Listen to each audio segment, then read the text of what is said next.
دیکھو ہمیں اللہ نے پیدا کیا اپنی عبادت کے لیے، اپنی غلامی کے لیے، مجھے راضی کرنا ہے، تو اللہ کو راضی کرنے کے جتنے کام ہیں نا سارے کرنے پڑیں گے۔ ان کاموں میں دنیا کمانا بھی ہے، دل لگانے پر پابندی ہے، کمانے پر پابندی نہیں ہے۔ نہیں آئی بات سمجھ میں؟ دل لگانے میں اور کام کرنے میں فرق کیا ہے؟ اب سوال پیدا ہوتا ہے جب دل ہی لگے گا تو کمائیں گے کیسے؟ ابے اللہ کے لیے کمائیں گے نا، اور جب اللہ کے لیے کمائیں گے تو کچھ لذتیں بھی حاصل ہوں گی دنیا کی، پھر ان لذتوں میں مزہ بھی آئے گا۔ دیکھو جب آپ افطاری کے وقت رمضان میں صبح روزہ رکھتے ہو سحری کے وقت، ٹھیک ہے نا، شدید گرمی کا روزہ ہے، بڑا لمبا روزہ ہے، سارا دن بھوکے پیاسے، کیوں اللہ نے پابندی لگائی ہے، نہ پانی پینا ہے نہ کھانا کھانا ہے، برداشت کیا اللہ کے لیے۔ پھر جب سورج غروب ہونے کا وقت آتا ہے، اب اللہ کہہ رہے میری عبادت اگر کرتے ہو تو کیا کرو؟ اب نہیں کھاؤ کیا؟ اپنی خواہشات قربان کرو، یہ بولتا ہے اللہ۔ اب اللہ کہتا ہے اب جو دیر کرے گا وہ گناہگار ہوگا، اب کھاؤ، کیا کرو؟ کھاؤ۔ اب ہم کس کو خوش کرنے کے لیے کھاتے ہیں؟ ڈبل مزہ آتا ہے کہ نہیں آتا؟ ایک مزہ یہ آتا ہے کہ پکوڑوں کا مزہ آ رہا ہے، سموسوں کا مزہ آ رہا ہے، دوسرا اس سے اللہ خوش بھی ہو رہا ہے، اس سے اللہ کیا ہو رہا ہے؟ تو دنیا کا مزے کا مزہ اور اللہ کی عبادت کی عبادت۔ کیسی پیاری دعا ہے جو نبی پڑھا کرتے تھے روزہ افطار کرنے کے بعد، ذهب الظما وابتلت العروق وثبت الاجر انشاءاللہ، پیاس بھی چلی گئی اور رگیں تر ہو گئی۔ یہ تو دنیا کا مزہ، اور آخرت کا مزہ کیا؟ اس روزے کا اجر ہمارے اعمال میں اللہ نے لکھ لیا، یہ آخرت میں ملے گا ہمیں، اس کی ایک الگ خوشی ہوتی ہے۔ تو میرے بھائی آپ کو اسلام ترقی سے منع نہیں کرتا، دنیا سے دل لگانے سے منع کرتا ہے۔ دل کس سے لگاؤ؟ اللہ سے، لہذا اللہ کے لیے کسی سے لگانا پڑے تو لگاؤ۔ اللہ اگر منع کر رہا ہے لگانے سے تو یعنی دل تو دنیا سے بھی لگے گا مگر اتنا لگے گا جتنی اللہ اجازت دے رہے اور جس سے اجازت دے رہا ہے۔ سمجھ میں نہیں آ رہی بات؟ اللہ کہہ رہا ہے بیگم سے بھی محبت کرو، اولاد سے بھی اور ماں باپ سے بھی۔ زیادہ کس سے کرو؟ ان تینوں میں زیادہ کس سے کرو بھائی؟ ماں باپ سے بھی، بیگم سے بھی اور اولاد سے بھی۔ تینوں میں زیادہ کس سے کرنی ہے؟ پہلی بات تو اللہ سے ہم پرمیشن لیتے ہیں ان سے محبت کرنی ہے نہیں کرنی، اللہ نے کہا کرنی ہے، میری طرف سے کیا ہے؟ تو ہم چونکہ اللہ کے غلام ہیں تو اللہ آرڈر دے رہا ہے، تو اللہ تو نے آرڈر دیا تو ہم کریں گے، ٹھیک ہے نا۔ یہ ہماری محبت کس کے لیے ہو رہی ہے؟ اللہ کے لیے ہو رہی ہے، تو یہ اللہ سے محبت کا حصہ ہے یہ۔ پھر اللہ کتنی کرنی ہے؟ ان تینوں میں بچوں سے زیادہ کریں، بیگم سے کریں یا ماں باپ سے؟ اللہ کہہ رہے ہیں سب سے اوپر گراف کس کا رہنا چاہیے؟ والدین کا۔ نہیں آ رہی بات؟ سب سے پہلے کس سے کرنی ہے؟ ابا اماں۔ نہیں آ رہی بات؟ اے اللہ کتنی کرنی ہے ان سے؟ حالانکہ اس میں دنیاوی مفاد نہیں ہے، کیونکہ ابا بڑھاپے میں بہت بوجھ لگتے ہیں، جوانی میں تو نچوڑ لیا ان کو، اب ریٹائر ہو گئے، اب کھانسنے کے لیے رہ گئے وہ گھر میں، ان کی دوائیاں ہیں، ان کے مسائل ہیں، پھر وہ بڑھاپے میں دماغ چڑچڑا ہوتا ہے، پوچھ رہے ہیں کہاں جا رہا ہے، کہاں سے آ رہا ہے، تو اچھا ہی نہیں لگ رہا یار یہ کیا ہے یار، میں اپنی لائف کو انجوائے کرنے دو ابا۔ تو ابا پھر اپنے ابا کے واقعات سنا رہے ہوتے ہیں، بیٹا ہم تو اپنے ابا کے پاؤں بھی دباتے تھے، ابا وہ پرانا زمانہ تھا، ونس اپون اے ٹائم، ابا کو سمجھا رہے ہوتے ہیں۔ تو اللہ میاں نے کہا کہ جیسے افطاری میں تمہیں سموسے سے دل بہلانے کی اجازت ہے، سموسا اچھا لگ رہا ہے، میری طرف سے کوئی پابندی نہیں ہے، لگے کھاؤ بھی۔ تو اللہ میاں نے کہا کہ کچھ چیزیں ایسی ہیں جو تمہیں اچھی لگیں تو میں نے کوئی پابندی نہیں لگائی، جتنی لگ رہی ہیں اور زیادہ اچھی لگنا شروع ہو جائیں، بشرطے کہ اللہ سے آگے نہ نکالو ان کو۔ لیکن جب ان کا آپس میں کمپیئر ہوگا، تقابل ہوگا، تو سب سے زیادہ محبت ابا اور اماں، ان کی ناراض نہیں کرنا، ان کے پاؤں میں جنت تلاش کرنی ہے۔ ایک موٹیویشن اسپیکرز ہیں، وہ بیان میں شارٹ کلپ میں کہہ رہے تھے کہ جو ماں کے قدموں تلے جنت ہے تو یہ ہر ماں کے قدموں میں نہیں ہے۔ بعض لوگ بات ایسے ہی کرتے ہیں کہ وہ علم صحیح نہیں ہوتا، جس کی وجہ سے معاشرہ غلط سمت میں جانا شروع کر دیتا ہے۔ میرا مقصد ان کا مذاق اڑانا نہیں ہے، لیکن یہ بات چونکہ اس سے نوجوان غلط گائیڈ ہو رہے ہیں، اس لیے میں نے کہا اس کی وضاحت کروں گا، موقع آ گیا تو وضاحت کرنے کا موقع مل رہا ہے۔ پھر انہوں نے محترم نے مثال دی کہ جو ابو لہب کی بیوی تھی، جس کے بارے میں قرآن میں آتا ہے اس کے گلے میں رسی تھی اور پھندا لگا اور مر گئی، بڑی کافر عورت تھی نا، تو وہ کافر عورت تھی تو وہ بھی تو کسی بچے کی ماں ہوگی، تو کیا اس کے بھی قدموں میں جنت ہے؟ تو یعنی وہ بتا رہے تھے کہ ہر ماں کے قدموں میں جنت نہیں ہوتی بھائی، ماؤں کی بھی دو قسمیں ہوتی ہیں، کچھ اچھی ہوتی ہیں کچھ بری ہوتی ہیں۔ یہ غلط گائیڈنس ہو رہی ہے، ہر ماں کے قدموں تلے جنت ہے، چاہے وہ کافر بھی ہو۔ بات یہ کہ وہ ماں کے قدموں میں ماں کے لیے جنت نہیں ہے، کس کے لیے جنت ہے؟ اولاد کے لیے جنت۔ میں اگر وہاں موجود ہوتا نا ورک شاپ میں تو میں کہتا ایکسکیوز می سر، ایک بات آپ سے کرنی ہے کہ ابو لہب کی بیوی اگرچہ جہنم میں جائے گی لیکن اس کے بچوں کے لیے اس کے قدموں میں اللہ نے جنت رکھی ہے. قرآن کہتا ہے وَإِن جَاهَدَاكَ عَلَىٰ أَن تُشْرِكَ بِي کہ اگر تمہارے ماں باپ اتنے بڑے کافر ہیں کہ تمہیں زبردستی شرک پر مجبور بھی کریں, ان کی بات نہیں ماننی, لیکن صاحبہما فی الدنیا معروفا, پھر بھی ان کے قدموں میں تم نے جنت تلاش کرنی, دنیا میں اچھا سلوک کرنا ہے, یہی تو مطلب ہے قدموں میں جنت کا. تو آج کل اولادیں ویسے ہی ماں باپ کو نہیں پوچھ رہی ہیں, اس طرح کی تقریریں آئیں گی تو پھر اپنے ابا اماں میں عیب تلاش کریں گے. وہ ہر بچہ جا کے دیکھا یار میری اماں تو یہ بھی کام غلط ہے, میری اماں کا تو یہ بھی حرکت ٹھیک نہیں ہے, تو اس کا مطلب میری اماں خود ہی جنتی نہیں ہے, تو اس کے پاؤں میں کہاں سے جنت آ گئی. اور بھائی آپ کو ابا اماں کے فالٹ نکالنے کی اجازت نہیں ہے. اللہ نے ابو لہب کی بیوی کو برا کہا, اللہ ہے, اللہ کو حق ہے کہ کسی کو برا کہے, کسی کو جہنم میں بھیجے. ابو جہل کی بیوی یا ابو لہب کی بیوی کی جو اولاد تھی اس کو شریعت نے یہی پابند کیا کہ تم نے اپنے ماں باپ کے احسانات کا بدلہ دینے کی کوشش کرنا ہے اور تم نے ان کے ساتھ اچھا سلوک کرنا ہے. نہیں آ رہی میرا خیال بات سمجھ میں؟ تو آپ کو تو حکم ہے کہ آپ کے ابا اچھے ہیں برے ہیں, بھائی آپ کو اچھا سلوک کرنا ہے. تو اللہ میاں میں یہ کہہ رہا تھا کہ بس بات ختم کر رہا ہوں, ترقی میں پیچھے جب رہیں گے جب یہ اللہ کے لیے نہ ہو یا آپ کوشش ہی نہ کرو.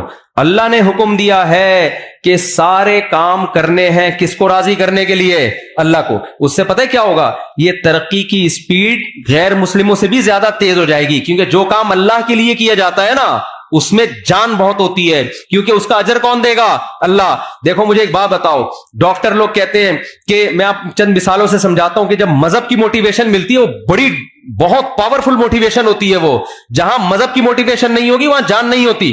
شوگر کے مریض کو ڈاکٹر کہتا ہے اتنے گھنٹے فاسٹنگ کرنی ہے, 100 میں 1 مریض کرتا ہوگا فاسٹنگ, لیکن رمضان آتا ہے اللہ کا حکم ہے پورا مہینہ فاسٹنگ کرنی ہے.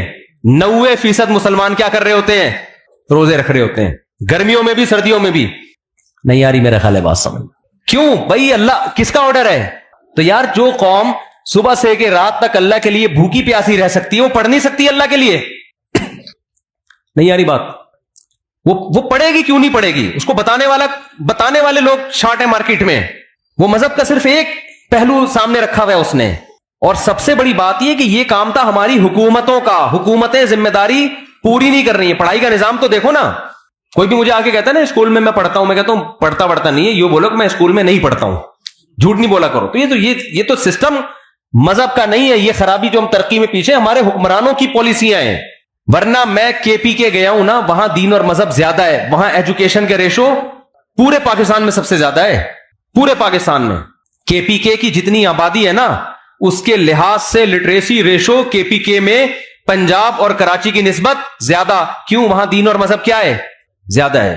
دین اور مذہب زیادہ ہونے کی وجہ سے جو اخلاقی برائیاں ان کا ریشو کیا ہے؟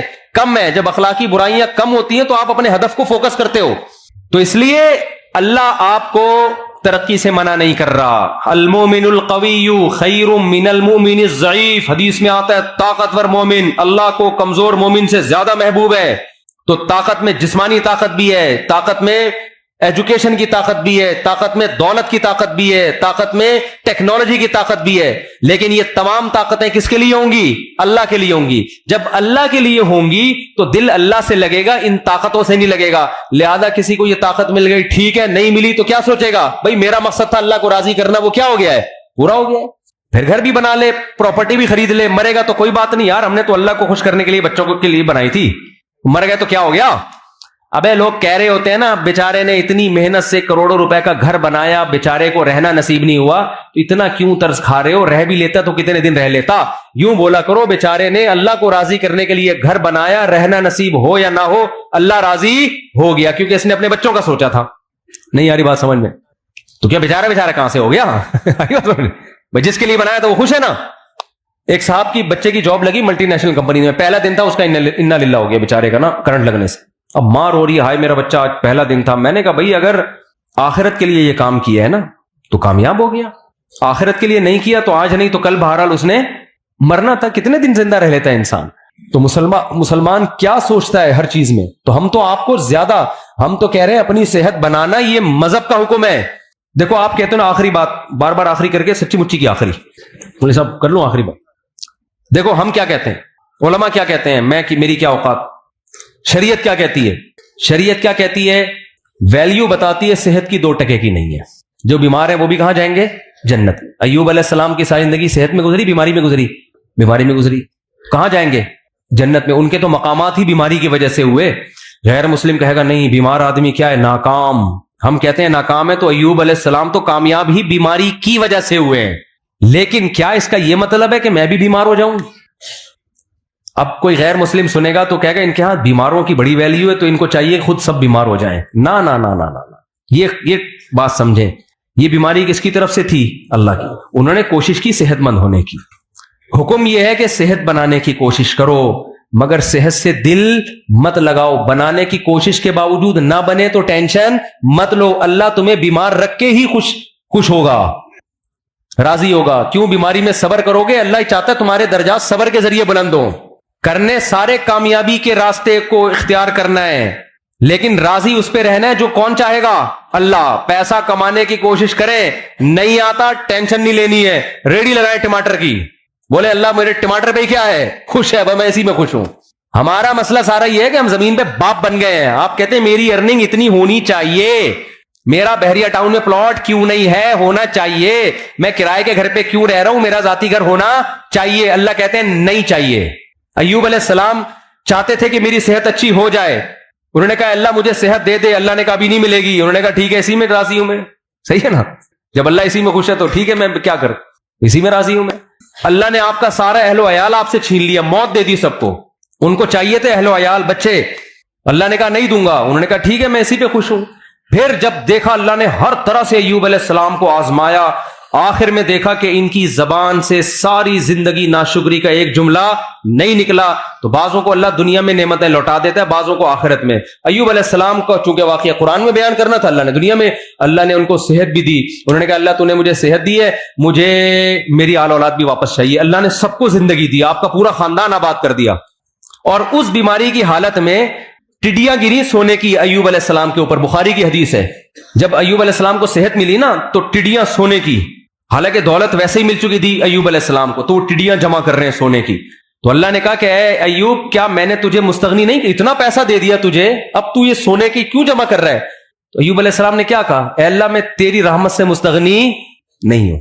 بات آ رہی ہے سمجھ میں؟ کہ جب تو دے رہا ہے تو پھر میں لوں گا، پھر میں نہیں کہوں گا کہ مجھے نہیں چاہیے۔ جب تو نہیں دے رہا تھا تو میں اسی میں انجوائے کر رہا تھا، خوش تھا میں اس میں، صبر کر رہا تھا۔ انجوائے کا مطلب صبر کر رہا تھا، میں راضی تھا۔ جب تو دے رہا ہے تو پھر تو لیں گے نا۔ لوگ پتہ ہے مولویوں سے یہ تصور رکھتے ہیں کہ غریب بھی یہ رہے، پیسہ آئے تو بھی ٹکرے ماریں گے، نہیں چاہیے وہ، سارے پکوڑے سموسے ہم ہی کھائیں۔ یہ مولوی لوگ رکشے میں ہی جائیں، W11 میں لٹک لٹک کے جائیں۔ تو بھائی اگر کسی مولانا کے پاس پیسہ ہے یا گاڑی ہے، وہ تو ضروری نہیں جس کے پاس گاڑی ہو پیسہ بھی ہو، یہ جس کی 4 بیویاں ہو پیسہ بھی ہو، یہ ضروری نہیں ہے۔ ہمارے نبی کی 9 بیویاں تھیں، پیسہ نہیں تھا۔ علماء کو تو ویسے ہی لوگ گاڑی میں بٹھا کے لے جا رہے ہوتے ہیں۔ اور اگر آ بھی گیا ہے پیسہ تو بھائی جب آ رہا ہے تو پھر تھوڑی ہے کہ لات مارو اس کو، پھر تو آنے دو، اللہ کی نعمت ہے۔ اگر آپ افطاری کے لیے بیٹھے ہو اور سموسے پکوڑے آ جائیں، آپ کہیں نہیں میں نہیں کھاؤں گا، تو اللہ خوش ہوگا؟ اللہ کہے گا جب تک میں نہیں کھانے سے خوش تھا تو اس وقت تو نہیں کھانا تھا، اب میں نہیں کھانے سے کوئی خوش نہیں ہوں، غروب آفتاب ہو گیا، اب تم یہ ٹینشن لے کے تمہیں کوئی ثواب نہیں ملے گا۔ تبھی تو ہمارے نبی جلدی کھایا کرتے تھے، اور عید الفطر والے دن ہمارے نبی عید الفطر کی نماز سے پہلے کھایا کرتے تھے، یہ بتانے کے لیے کہ آج ہمارا روزہ نہیں ہے، آج ہم کھائیں گے صبح، کیونکہ اللہ نے پابندی ہٹا لی ہے تو ہم کھائیں گے اب۔ تو اس لیے میرے بھائی جب آ رہا ہے تو پھر آنے دو، دل پھر بھی نہ لگاؤ، نہ اس وقت لگاؤ نہ اس وقت، جب آ رہا ہے تو پھر اللہ کی نعمت سمجھ کے۔ تو ایوب علیہ السلام کو اللہ نے ان کا اہل و عیال بھی دے دیا، اللہ نے ان کو دولت بھی دے دی، اور یہی ان کی آزمائش تھی جس پر اللہ نے ان کا ذکر قرآن میں، نعم العبد، کیا خوب بندہ تھا ہمارا۔ تو اس لیے میرے بھائی صحت کی بھی کوشش کرو۔ ایک بیماری اللہ کی طرف سے ہوتی ہے، ایک کس کی طرف سے ہوتی ہے؟ آپ کی حرکتوں کی طرف وجہ سے۔ جو حرکتوں کی طرف وجہ سے آپ کو ترقی نہیں مل رہی نا، اس پہ اللہ راضی نہیں۔ نہ ہمارے یہاں سائنٹسٹ پیدا ہو رہے ہیں، نہ ہمارے اچھے ڈاکٹر پیدا ہو رہے ہیں، نہ ہمارے اچھے انجینئر پیدا ہو رہے ہیں، اور ہم کہیں مسلمان چونکہ ایکچولی آخرت سے دل لگا بیٹھا ہے نا، ایکچولی اس وجہ سے ہم ترقی نہیں۔ تو بھائی تم پوستی ہونے کی وجہ سے ترقی نہیں کر رہے ہو، کرپٹ ہونے کی وجہ سے، سست ہونے کی وجہ سے ترقی نہیں کر رہے ہو۔ اس ترقی کو یہ نہیں کہیں گے کہ دنیا سے دل نہیں لگایا ہوا، یہ دنیا سے دل لگانے کی وجہ سے نہیں ہو رہی، کیونکہ صبح اٹھتا ہے اپنی مرضی سے، دل لگایا ہوا ہے کہ سارے مزے میں ابھی اڑا لوں، گٹکے میں ٹائم گزار رہا ہے، چھٹے لگا رہا ہے، گٹروں کے ڈھکنوں پہ رات بھر بیٹھا ہوا ہے، تو صبح یونیورسٹی کہاں جائے گا؟ آئی بات سمجھ میں؟ تو اب ہم نے ترقی غیر مسلموں سے زیادہ کرنی ہے کیونکہ ہمارے پیچھے مذہب کی موٹیویشن ہے. سلمہ ابن اقوا رضی اللہ عنہ گھوڑے سے تیز دوڑتے تھے. کیوں دوڑتے تھے؟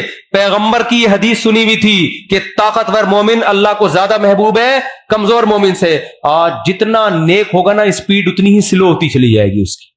جب حضرت جی بنے گا پھر تو اٹھائے نہیں, پولیس آئے گی اٹھانے کے لیے کیونکہ بہت نیک ہیں یہ. وہ تو چلو اللہ کی طرف سے. جوان کیونکہ نیک بہت ہے, پولیس آ رہی ہے, حضرت اٹھے یار خدا کا واسطہ. اٹھا ہی نہیں جا رہا, نیک بہت ہیں, اتنے نیک ہیں کہ چلا ہی نہیں جاتا حضرت سے. یہ نیک کو, یہ تو اللہ کی طرف سے اگر ایسی بیماری ہے پھر تو یقیناً نیک ہے. لیکن حضرت آپ اپنی خوراک پہ غور کریں. آپ کو دھماکے سے پھٹ جانا چاہیے تھا جو آپ کھا رہے ہیں. صبح اتنے پراٹھے, دوپہر پھر یہ, پھر رات کو دیر سے کھا کے حضرت سو جاتے ہیں, پھر صبح اٹھتے ہیں پھر اتفاق سے سو جاتے ہیں. پھر دوپہر اگر کوئی کام ہوا تو کر لیا, نہیں تو پھر سو گئے. اور لیبل یہ لگایا جاتا ہے حضرت کے دل میں دنیا سے بالکل بھی محبت نہیں ہے. یہ جو حضرت فلانے کو ہینڈسم ہونے کا شوق ہے, جاگنگ کرتا ہے, بھاگتا ہے, اصل میں دنیا کی لالچ. تو میرے بھائی وہ مطلب نہیں ہے. صحیح ہے نا؟ مسلمان کی صحت بھی اچھی ہوتی ہے, خوراک پہ کنٹرول کرتا ہے. کیوں؟ اس کے رب کا حکم ہے کہ یہ زندگی جو پروجیکٹ کے لیے تمہیں بھیجا ہے نا, اس پہ جب کمپنی بلائے گی تو آنا, خود سے بھاگ کے آئے نا. اگر وہ جو میں نے مثال دی تھی نا کمپنی کی, تو پھر پولیس اریسٹ کرے گی. ہمیں تو خودکشی کی اسی وجہ سے اجازت نہیں ہے کہ اللہ میاں نے جس کام کے لیے بھیجا ہے اسی میں لگے رہو. خود سے پہلے قبر میں جانے کی کوشش مت کرو. خودکشی ایک جزوی ہوتی ہے, کلی خودکشی ہے. کھمبے سے لٹک گئے, فوراً مار دیا. اس پہ کتنی شدید وعید ہے. حدیث میں آتا ہے جس نے اپنے آپ کو جس طرح سے قتل کیا, جب تک قیامت قائم نہیں ہوگی نا, برزخ میں اسی طرح مارتا رہے گا. یہ کلی طور پر. اور ایک ہے جزوی, سگریٹیں پھونک پھونک کے مار رہا ہے اپنے آپ کو. وزن بڑھتا جا رہا ہے, ڈاکٹر کہہ رہے ہیں تو لڈو کم کر دے ورنہ تو لڈو بن جائے گا تھوڑے دنوں میں. لڈو بن گیا ہے پورا, پھر بھی لڈو پھوڑے جا رہا ہے نا. اور جب اس کو سمجھایا جائے تو کہتا ہے میٹھا کھانا کیا ہے؟ سنت ہے. پھر تیجے کا کھانا, 40ویں کا کھانا, شب برات کا کھانا, 12 ربیع الاول کا کھانا, محرم کے کھانے. ہمارے نبی سے اس قسم کا کوئی کھانا کھانا ثابت نہیں ہے. صرف ایک کھانا نبی نے کھلایا, وہ ہے ولیمہ. بس شادی جب بھی کی کھانا کی, اس کے علاوہ کوئی دعوت نہیں ہے. یہ اس لیے رکھی تاکہ اس کو کریں لوگ, آئی بس اپریشیٹ کریں اس کو. ایک کھانا حدیث میں آتا ہے ولیمہ پیغمبروں کی سنت ہے. یہ بتانے کے لیے ہم نے بہت اچھا کام کیا ہے, اس پہ دعوت ہوگی. کیونکہ لوگ اس کو اچھا نہیں سمجھ رہے ہوتے ہیں نا. لوگ کہہ رہے ہیں پتہ نہیں کیا بے وقوف آدمی ابھی سے شادی کر کے بیٹھ گیا. تو اسلام نے کہا کرو, پہلی شادی میں بھی ولیمہ, دوسری میں بھی, تیسری میں بھی, چوتھی میں بھی. یہ بتانے کے لیے کہ تمہیں تکلیف ہو رہی ہے, مجھے بہت خوشی ہو رہی ہے. ہاں تبھی تو ہے ولیمہ. بہت پہلی دفعہ کوئی ڈھنگ کا کام کیا میں نے. تو اب اس سے 4 شادیاں بھی آ گئی. دنیا جب دل لگانے کے 4 شادیاں کس کے لیے کرنی ہے؟ اللہ کے لیے. پیغمبروں کی سنت ہے. نسل بڑھانا کس کی سنت ہے؟ پیغمبروں کی. ہم اس لیے کر رہے ہیں. اب اس میں اگر مزہ بھی آ رہا ہے تو آنے دو یار. جب افطاری میں بھی تو مزہ آتا ہے نا. اب آپ افطاری, کوئی غیر مسلم آئے بولے تو یہ سموسے کیوں کھا رہا ہے افطاری میں؟ آپ بولے اللہ کا حکم ہے. ابے تیرے تو مزہ آ رہا ہے اس لیے کھا رہا ہے تو آپ کیا جواب میں دو گے؟ بھائی جب اللہ کو مجھے یہ دیکھ کے مزہ آ رہا ہے کہ مجھے مزہ آ رہا ہے تو آنے دو نا. اللہ بھی خوش ہے, میں بھی خوش ہوں. کیا ہے تجھے کیا تکلیف ہو رہی ہے؟ کیا خیال ہے؟ 1 گھنٹہ پہلے کھاتا تو مزہ تو آتا, لیکن اللہ خوش نہیں ہوتا. تو اللہ کو اس میں مزہ آ رہا ہے, اللہ بھی خوش ہے. اللہ ہی تو کہہ رہا ہے کھاؤ نا, کھاؤ. اللہ تو ہم کھا رہے ہیں, مزہ بھی آ رہا ہے, اللہ بھی خوش ہو رہا ہے. تو اسی طرح شادیوں میں اللہ نے کہا مزہ بھی آئے گا اور اللہ بھی کیا ہوگا؟ خوش ہوگا. کیونکہ اس مزے سے یہ چاہتا ہے اللہ کہ یہ مزہ تم کرو. لیکن اگر گرل فرینڈ رکھی, بد نظری کی, انٹرنیٹ پر فحش فلمیں دیکھی, مزہ تو آئے گا مگر قیامت میں یہ مزہ کرکرا, کیونکہ اللہ کو غصہ بہت آئے گا اس پہ. حلال میں مزہ بھی ہے اور اللہ کی رضا بھی ہے. میں جب دوسری کر رہا تھا نا, لوگ کہہ رہے تھے ابے سنت کا لیبل لگایا ہوا ہے, اصل میں تو مزے اڑانے کا شوق ہے. تو میں نے کہا مزے اڑانے کا شوق تو تمہیں بھی ہونا چاہیے. کیا خیال ہے؟ کس کو نہیں ہے دنیا میں؟ لوگ گٹکے کھا رہے ہیں, چھٹے لگا رہے ہیں مزے کے لیے, تو تم بھی کر لو. میں تو کر اس لیے, میں نے کہا یار جب اللہ کو خوشی ہو رہی ہے کہ اگر مجھے مزہ آ رہا ہے تو اللہ کو خوشی ہو رہی ہے, تو میں کیوں نہیں کروں ایک کام. بھائی ویسے آتا واتا نہیں ہے, یہ دماغ میں رکھ لینا. حقیقت بتا رہا ہوں میں, کیونکہ ابھی کل ایک بندے کا چند دن پہلے ایک بندے کی پرچی آئی کہ میں نے دوسری کی ہے, مجھے بالکل بھی مزہ نہیں آ رہا. اس کا حاصل لیا تھا کیونکہ میری بیوی دھمکی دے رہی ہے, گھر آئی نا الٹا لٹکا کے ماروں گی تجھے میں. سالے الگ ڈنڈے ونڈے لے کے چل رہے ہیں. لیکن اگر آ بھی جائے تو بھائی اس پہ اللہ کو کوئی غضب نہیں ہے. اللہ اس پہ کیا ہے؟ خوش ہے. کیوں؟ اس پہ بہت ساری برکتیں ہوتی ہیں. آپ ایک عورت کو بچا لیتے ہو برائی سے, آپ خود برائی سے بچتے ہو, آپ کو اولاد ملتی ہے, آبادی بڑھتی ہے. اس سے ملک میں جوانوں کا ریشو کیا ہوگا؟ زیادہ. بوڑھوں کا ریشو جوانوں کے مقابلے میں کم. کھانے والے کم, کمانے والے زیادہ. تبھی تو یورپ چاہتا ہے ایک ایک بچے پہ 20-20 لاکھ روپے انعام دے رہا ہے وہ, پاکستانی اعتبار سے. کہ پیدا کرو. ان کو پتا ہے کہ یار ہمارے پاس سب کچھ ہے, نسل ہی نہیں ہے, لہذا ہم ویسے ہی ختم ہو رہے ہیں, اور ہمارے پاس کچھ بھی نہیں ہے, ایک نسل ہی ہے. اگر یہ بھی ختم کر دی نا تو نہ نسل ہوگی نہ ٹیکنالوجی ہوگی, ایویں ہی ختم ہو جائیں گے ہم. ٹھیک ہے نا. تو دونوں چیزیں ساتھ ساتھ چلاؤ, بچوں بھی پیدا کرو, پڑھاؤ بھی, تربیت بھی کرو ان کی. تو خیر اس لیے بھائی شادیاں بھی ہیں اسلام میں, اور اسلام تو جلدی شادی کا حکم دیتا ہے, عورتوں کے گھر بستے ہیں اس سے. تو میں نوجوانوں سے کہتا ہوں نہ فلمیں دیکھو, نہ لڑکیوں سے دوستیاں لگاؤ, کیا کرو بھائی, نکاح کرو.